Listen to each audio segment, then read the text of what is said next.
Bismillahirrahmanirrahim. Muhammad Qasim bin Abdul Karim menjadi orang yang terkenal. Dalam mimpi ini, aku melihat diriku berada di lantai dasar rumahku.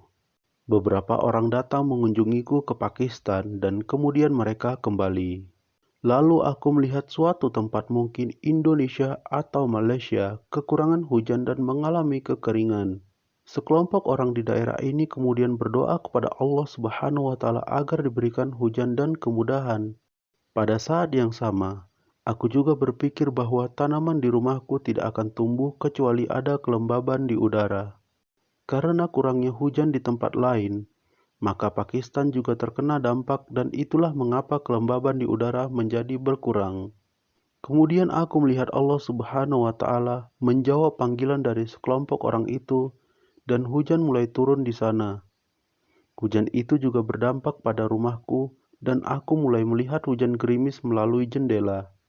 Aku merasa senang karena kelembaban ini akan membantu tanamanku. Kemudian aku keluar rumah untuk melihat awan seperti apa yang telah membawa hujan ini. Tetapi aku tidak melihat awan yang berwarna hitam. Aku hanya melihat awan putih dan hujan.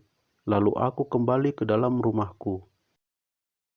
Kemudian mimpi itu berlanjut dan aku merasa sepertinya beberapa bulan telah berlalu dan orang-orang yang telah datang sebelumnya kembali lagi.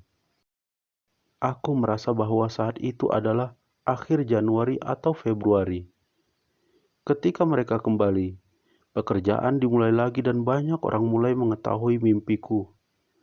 Ketika mimpiku mulai menyebar, aku melihat para pembawa berita dan wartawan tidak lagi tinggal diam dan mereka terus membicarakan mimpiku.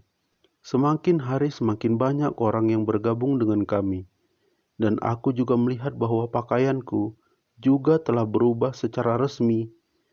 Mimpi itu kemudian menyebar dan tahun terus berjalan, dan aku merasa bahwa saat itu aku telah menjadi orang yang terkenal. Allah Subhanahu wa Ta'ala terus membantu kami, dan aku berkata bahwa pada akhir tahun ini pekerjaan akan selesai.